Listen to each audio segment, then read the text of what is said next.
यो रेडियो नेपाल हो। अब प्रवीण पोखरेलबाट समाचार सुन्नुहोस्। शुरूमा प्रमुख समाचार। पूर्वी पहाड़ी जिल्लामा अविरल वर्षापछि आएको बाढ़ी पहिरोमा परि 4 जनाको मृत्यु, 28 जना बेपत्ता। बाढ़ी पहिरोबाट बेपत्ताको खोजी, उद्धार एवं राहतमा सक्रियतापूर्वक लाग्न सबैलाई प्रधानमन्त्री पुष्पकमल दाहाल प्रचण्डको आग्रह। नेकपा माओवादी केन्द्र, जनता समाजवादी पार्टी जसपा, नेकपा एकीकृत समाजवादी लगायतका दल एकै मोर्चामा आबद्ध भई आज समाजवादी मोर्चा घोषणा गरिँदै नेपालभित्र विद्युत आपूर्ति कटौती गरी भारततर्फ निर्यात नगरिएको नेपाल विद्युत प्राधिकरणद्वारा स्पष्ट। र ग्रीसको तटीय क्षेत्रमा डुंगा डुब्दा 78 जनाको मृत्यु, 500 बढ़ी अझै बेपत्ता। डुंगामा अधिकांश पाकिस्तानी नागरिक। सुन त, भोलिको मिटिङको लागि सबैलाई फोन गर्यो? छैन सर, मेरो मोबाइलमा ब्यालेन्स नै थिएन। अलि पछि गर्छु ल्यान्डलाइनबाट। ल हेर, मोबाइलमा ब्यालेन्स छैन भनेर हुन्छ? तिमीलाई थाहा छैन यस कार्यालयले नेपाल टेलिकमको कर्पोरेट युजर ग्रुप अर्थात सीयूजी सेवा लिएको छ। तिम्रो नम्बरलाई पनि सीयूजीमा सहभागी गराउन। अनि सर, मेरो त प्रिपेड नम्बर हो नि। अहिले नेपाल टेलिकमले प्रिपेड र पोस्टपेड दुवै फोनमा सीयूजी सेवा लागू गरिसकेको छ। सीयूजीमा आबद्ध भएपछि हाम्रो कर्मचारीहरू बीच निशुल्क र नेपाल टेलिकमको नेटवर्कमा सस्तो दरमा फोन तथा एसएमएस गर्न र डाटा चलाउन पाइन्छ नि। तिमीलाई थप जानकारी चाहिएमा नेपाल टेलिकमको वेबसाइट www.ntc.net.np मा हेर न। नेपाल टेलिकम, राष्ट्रको संचार।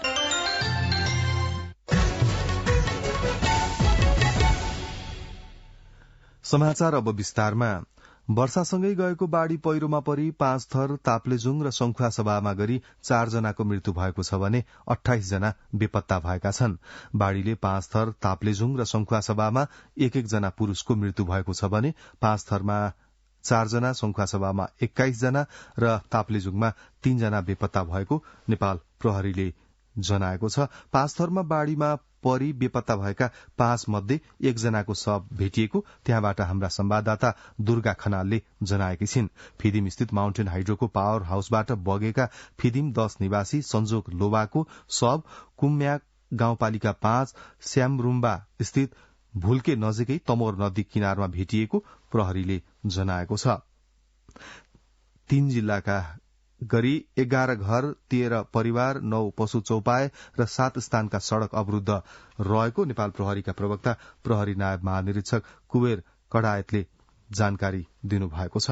प्रवक्ता कडायतले बेपत्ताहरूको खोजी कार्य जारी रहेको पनि जानकारी दिनुभयो। 5 थरको फालेलुङ गाउँपालिका 3 मा पहिरोले घरसँगै पुर्याएकी 9 वर्षीय बालिका जुना सापदेनको उद्धारपछि उपचारका क्रममा निधन भएको प्रहरीले जनाएको छ। बाढ़ीमा हेवाखोला क्षेत्रबाट हिलिहाङ 7 का 33 वर्षीय तिलकुमार तामाङ, फिदिम 5 का 55 वर्षीय राजकुमार राई र फिदिम 11 का 28 वर्षीय संजोग लिम्बू बेपत्ता भएका छन्। त्यस्तै फिदिम 4 माझीटार स्थित तमोर करिडोर सड़कमा बनाइएको बेली ब्रिज बगाएको र त्यहाँका स्थानीय 28 वर्षीय आशिष माझी र 25 वर्षीय एलिसा माझी बेपत्ता भएको र बेपत्ता भएकाहरूको खोजी कार्य जारी रहेको पनि प्रहरीले जनाएको छ। उता इलाम लगायत जिल्लाहरूमा पनि पहिरो गएको र जनजीवन प्रभावित भएको प्रहरी नायब महानिरीक्षक कडायतले जानकारी दिनुभयो। प्रधानमन्त्री पुष्पकमल दाहाल प्रचण्डले संखुवासभा, ताप्लेजुङ, 5 थर लगायतका जिल्लामा बाढ़ी पहिरोबाट बेपत्ता नागरिकको खोजी, उद्धार एवं राहतमा सक्रियतापूर्वक लाग्न निर्देशन दिनुभएको छ। उहाँले बाढ़ी प्रभावितको उद्धारमा जुट्न सुरक्षाकर्मी र कर्मचारीलाई निर्देशन दिँदै सो अभियानमा सहयोग गर्न आम जनसमुदायमा पनि अपील गर्नुभएको छ। प्रधानमन्त्री प्रचण्डले बाढ़ी पहिरोका कारण भएको धनजनको क्षतिप्रति पनि गहिरो दुःख व्यक्त गर्नुभएको छ। उपप्रधान तथा गृहमन्त्री नारायण काजी श्रेष्ठले पूर्वी नेपालका विभिन्न जिल्लामा बाढ़ी पहिरोका कारण मानिसको मृत्यु तथा बेपत्ता भएको र ठूलो भौतिक क्षति समेत भएकाले बेपत्ताहरूको खोजी गरी घाइतेको उपचार, राहत र प्रभावितको उचित व्यवस्थापनमा कुनै कमी हुन नदिन निर्देशन दिनुभएको छ।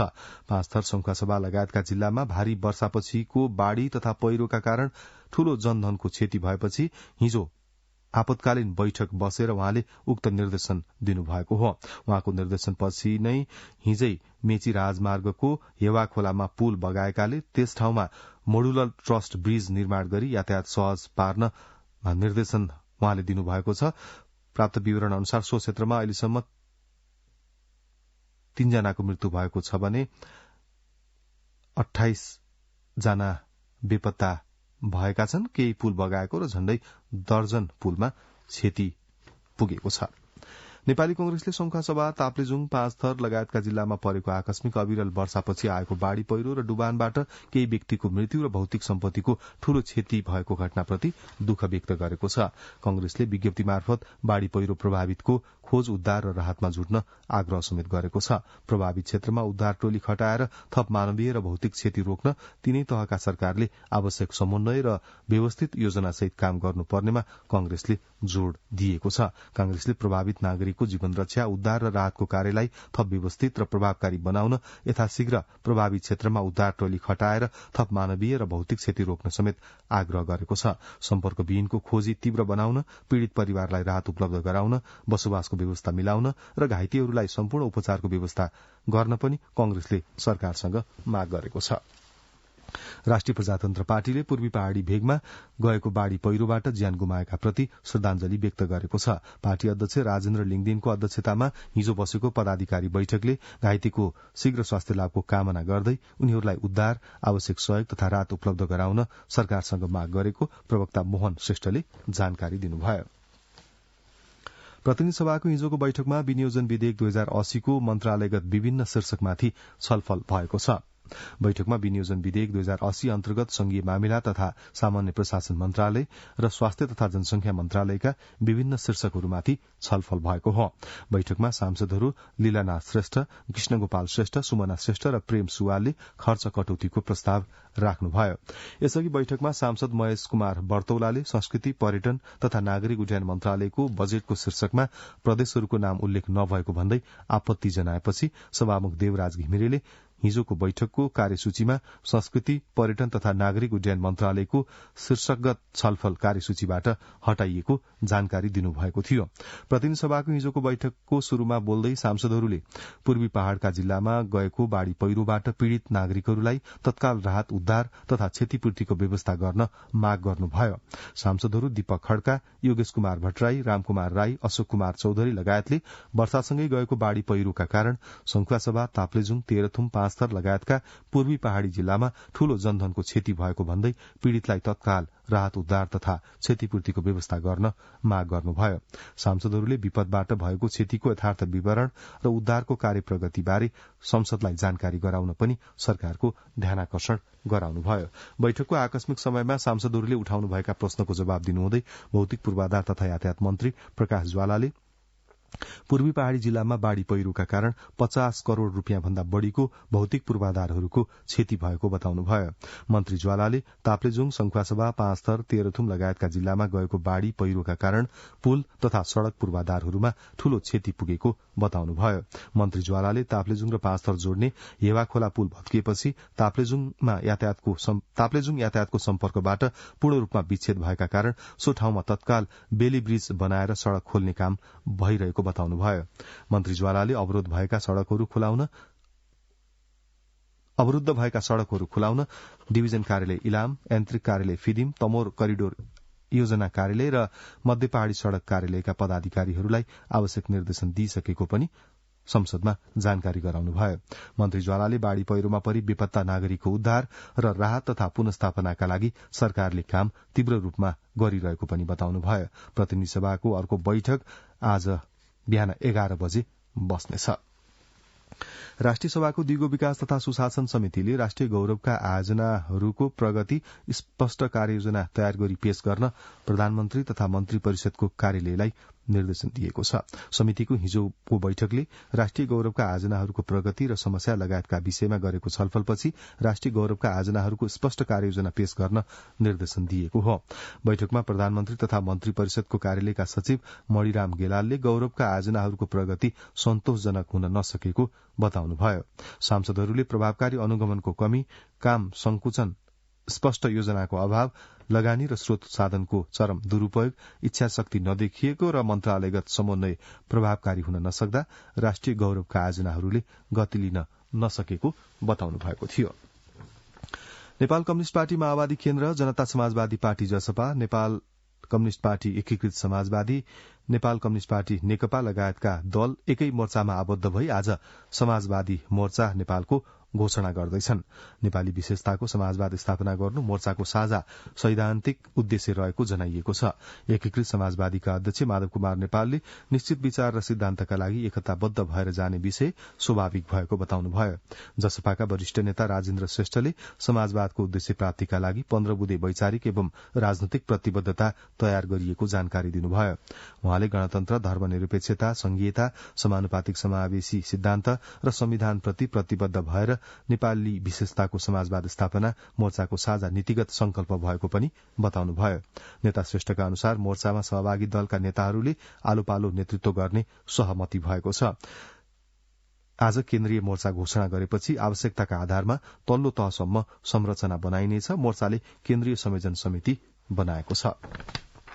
कृषि तथा पशुपन्छी मन्त्री बेदुराम भूषालले संघीय, प्रदेश र स्थानीय सरकार बीच समन्वय गरी अघि बढ़ेमा मात्रै विकास सम्भव रहेको बताउनु भएको छ। स्याङ्जाको भीरकोटमा हिजो आयोजित कार्यक्रममा मन्त्री भूषालले स्याङ्जा, सुन्तला, कफी उत्पादनको दृष्टिले महत्वपूर्ण जिल्ला भएकाले स्थानीय तहले सम्भावनाको खोजी र गुरूयोजना तयार गरी प्रदेश तथा केन्द्र सरकारसँग समन्वय गरी अघि बढ़नुपर्नेमा जोड़ दिनुभयो। कतिपय योजनाहरू ऐनका कारण नसकिएकाले ऐन कानून संशोधन गरेर भए पनि कृषि उत्पादनमा जोड़ दिने बताउँदै मन्त्री भूषालले कृषि नै समृद्धिको आधार भएको उल्लेख गर्नुभयो। मन्त्री भूषालले बाँझो जग्गालाई चक्लाबन्दी गरी माटो तथा हावापानी सुहाउँदो खेती गरी उत्पादन बढ़ाउने योजनाका साथ सरकार लागेको पनि बताउनुभयो। संचार तथा सूचना प्रविधि मन्त्रालयले हिन्दी चलचित्र आदि पुरूषमा उल्लेखित केही शब्दावलीका विषयमा गम्भीर ध्यानाकर्षण भएको जनाएको छ। मन्त्रालयका सहायक प्रवक्ता विशाल सापकोटाले विज्ञप्ति जारी गरी नेपालको राष्ट्रिय विभूति जानकीलाई भारतीय छोरीको रूपमा प्रस्तुत गरिएको संवादको विषयमा ध्यानाकर्षण भएको उल्लेख गर्नुभएको हो।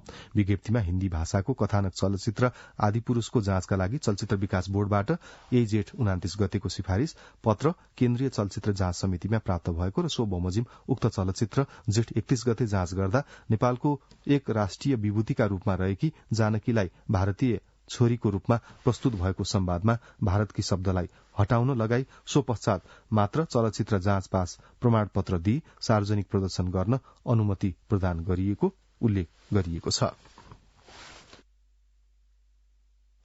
अख्तियार दुरूपयोग अनुसन्धान आयोगका प्रमुख आयुक्त प्रेम कुमार राईले भ्रष्टाचार नियन्त्रण गरी सदाचारयुक्त समाज निर्माणमा आयोगले काम गरिरहेको बताउनु भएको छ। राष्ट्रिय सभा अन्तर्गतको राष्ट्रिय सरोकार तथा समन्वय समितिको हिजो सिंहदरबारमा बसेको बैठकमा अख्तियार प्रमुख राईले राष्ट्रिय विकास र सार्वजनिक सेवामा जनताको सरल र सहज पहुँच स्थापित गरी भ्रष्टाचार न्यूनीकरणको लक्ष्य हासिल गर्न आयोगले उपचारात्मक विधि मार्फत प्रयास गरिरहेको बताउनुभयो। बैठकमा आयोगका सचिव रामेश्वर दंगालले गएको 10 महिनामा 22,353 उजुरी परेको र त्यसमध्ये 12,592 उजुरी मात्रै फर्च्योट भएको जानकारी दिनुभयो। बैठकमा सांसदहरूले अख्तियार दुरूपयोग अनुसन्धान आयोगले ठूला भ्रष्टाचारीहरूलाई मुद्दा चलाउन नसकेको भन्दै आयोगबाट भइरहेका कामबारे जानकारी माग गर्नुभएको थियो। नेपाली कंग्रेसको शुभेच्छुक संस्था नेपाल ट्रेड युनियन कंग्रेसको 7औं राष्ट्रिय महाधिवेशन आजदेखि शुरू हुँदैछ। ट्रेड युनियन कांग्रेस राष्ट्रिय समितिले पत्रकार सम्मेलन गरी आजदेखि 6 गतेसम्म महाधिवेशन हुन लागेको जानकारी गराएको छ। पत्रकार सम्मेलनमा ट्रेड युनियन कांग्रेसका अध्यक्ष पुष्कर आचार्यले ट्रेड युनियन कांग्रेसले विधानत 77 वटै जिल्ला, 7 वटै प्रदेश र 27 वटै आबद्ध राष्ट्रिय संघको अधिवेशन सम्पन्न गरी 7औं महाधिवेशन गर्न लागेको जानकारी दिनुभयो। उहाँले ट्रेड युनियन कांग्रेसले आफ्नो विधान मार्फत युवा र महिलाको सहभागितालाई बढ़ाएको बताउँदै जिल्ला, प्रदेश र आबद्ध संघमा महिला र युवा सहभागिता बढ़ाउन लागेको उल्लेख गर्नुभयो। सुर्खेतका स्थानीय खोला तथा नदीबाट अवैध ढुङ्गा, गिटी, बालुवा उत्खनन गर्ने क्रम रोकिएको छैन।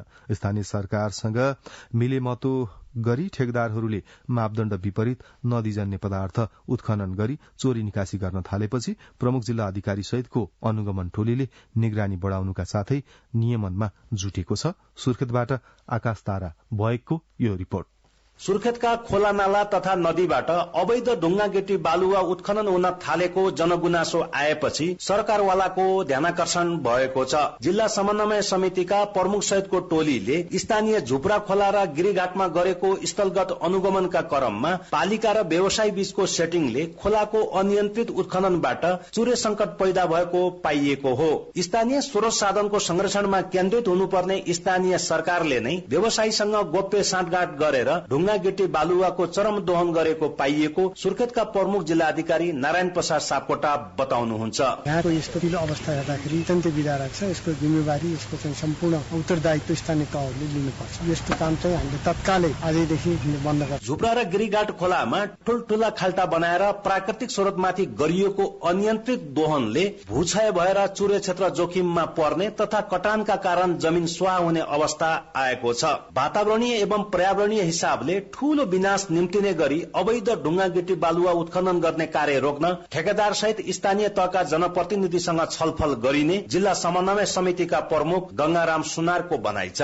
यो अवस्था हेर्दा एकदम नाजुक अवस्था र भयावह अवस्था छ। यो उठाउने सम्बन्धित निर्माण व्यवसायी संघ र नगरपालिकाको बीचमा हामी छलफल गर्छौं। पक्की पुल आसपासका क्षेत्र भन्दा 500 मिटर टाढा उत्खनन गर्नुपर्ने नियम विपरीत पक्की संरचनालाई नै क्षति पुर्याउने गरी मापदण्ड विपरीत उत्खनन गरिएको छ। ठेक्का लगाउने निकायले नियमित अनुगमनसँगै नियमनमा कडाई गरे मापदण्ड विपरीतका कार्य रोक्न सकिने सुर्खेतका प्रहरी प्रमुख योगेन्द्र सिंह थापा बताउनुहुन्छ। ठेक्कापट्टा गर्ने सम्बन्धित निकाय हो, त्यसले ठेक्कापट्टा दिनासाथ सँगसँगै त्यसलाई अनुगमनको काम पनि सँगसँगै अगाडि बढाउनुपर्छ, समाधान निस्किन्छ जस्तो लाग्छ। खोला तथा नदीजन्य पदार्थको अनियन्त्रित दोहनले पुल सहितका पूर्वाधारलाई जोखिममा पार्दै जैविक विविधतामा पनि असर पुर्याइरहेको छ। चुरे क्षेत्रलाई नै संकटमा पार्ने गरी मापदण्ड विपरीत नदीजन्य पदार्थ उत्खनन गर्ने कार्यमा संलग्नलाई छानबिन गरी कानूनी कटघरामा उभ्याइनु पर्छ। आकाश तारा बयक, रेडियो नेपाल, सुर्खेत। अब के अन्तर्राष्ट्रिय समाचार। ग्रीसको तटीय क्षेत्र नजिक आप्रवासी बोकी युरोपका लागि हिँडेको डुङ्गा डुबेको घटनामा हालसम्म 78 जनाको मृत्यु भएको छ भने 500 भन्दा बढ़ी अझै बेपत्ता भएका छन्। बेपत्ता हुनेमा अधिकांश महिला बालबालिका रहेका छन्। संयुक्त राष्ट्र संघलाई उद्धृत गर्दै बीबीसीले मृत्यु हुने र बेपत्ता हुनेमा धेरै पाकिस्तानी नागरिक रहेको बताएको छ। अमेरिकी विदेश मन्त्री एन्टोनी ब्लिंकेनले चीनको भ्रमण गर्नुभएको छ। दुई देशबीच चीनको जासुसी बेलुन प्रकरणपछि सम्बन्ध बिग्रिएको 5 महिनापछि अमेरिकी विदेश मन्त्री ब्लिंकेन चीन पुग्नु भएको हो। ब्लिंकेन यसअघि नै चीन जाने तय भएकोमा बेलुन प्रकरणपछि भ्रमण रद्द गरिएको थियो। अमेरिकाको मोन्टानामा चीनिया बेलुन घुसपैठ शैलीमा उडाइएको भन्दै अमेरिकाले खसालेको थियो। अमेरिकाले त्यसलाई जासुसी प्रयोजनका लागि प्रयोग भएको बताए पनि चीनले सो बेलुन मौसमी भविष्यवाणीमा प्रयोग गरिएको प्रष्ट गरेको थियो। 2018 यता अमेरिकाको तर्फबाट चीनमा भएको यो सबैभन्दा उच्च स्तरको भ्रमण रहेको र यसले आपसी सम्बन्ध सुधारमा भूमिका खेल्ने अपेक्षा गरिएको छ। क्यामरूनको उत्तर पश्चिम क्षेत्रमा सशस्त्र पृथकतावादीहरू विरूद्ध क्यामरूनको सेनाले गरेको आक्रमणमा कम्तीमा 10 जनाको मृत्यु भएको बताइएको छ। मारिनेहरू सशस्त्र पृथकतावादीहरू रहेको र उनीहरूले सो इलाकामा दर्जनौं महिलाहरूलाई अपहरण गर्ने यातना दिने गरेका थिए। पृथकतावादीहरूले सामाजिक सञ्जालमा ती आरोपहरूको खण्डन गर्दै मृतकहरू लडाकु नभई स्थानीयहरूले चिनेका नागरिकहरू रहेको पनि बताएका छन्। अब आर्थिक समाचार। नेपाल विद्युत प्राधिकरणले देशभित्र विद्युत आपूर्ति कटौती गरी भारततर्फ निर्यात नगरेको प्रश्न पारेको छ।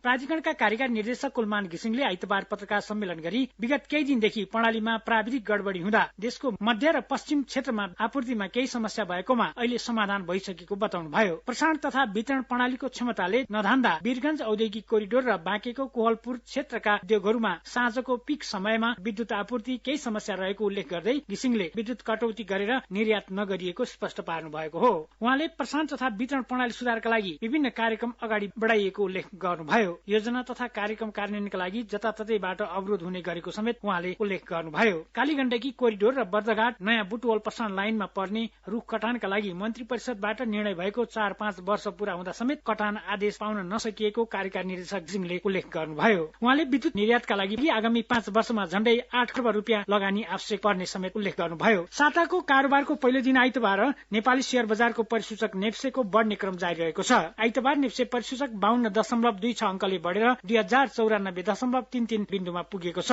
यस दिन 2080 कम्पनीहरूका 1,20,95,981 शेयरहरू 4,86,91,81,84,000 रुपियाँमा किनबेच भएका छन्। आइतबार बैंकिङ समूह 3.55 अंकले घटेको छ भने अन्य सबै समूहको उपसूचक बढेको छ। यस दिनको कारोबारमा 28 वटा कम्पनीको शेयर मूल्य घट्दा 6 वटा कम्पनीको शेयर मूल्यमा सकारात्मक सर्किट संकेत लागेको छ। नेपालगञ्ज नाकाबाट पेट्रोलियम पदार्थको आयात घटेको छ। भन्सार कार्यालय नेपालगञ्जको तथ्याङ्क अनुसार गत वर्षको भन्दा चालू आर्थिक वर्षको वैशाखसम्म नेपालगञ्ज नाका हुँदै आयात हुने वस्तुको सूचीमा सबैभन्दा माथि रहेको पेट्रोलियम पदार्थको आयात घटेको उल्लेख छ। पछिल्लो 10 महिनाको तथ्याङ्क अनुसार नेपालगञ्ज नाका हुँदै भारतबाट 12 अर्ब 96 करोड 10 लाख बराबरको 1,08,328 किलो लिटर डिजल आयात भएको छ।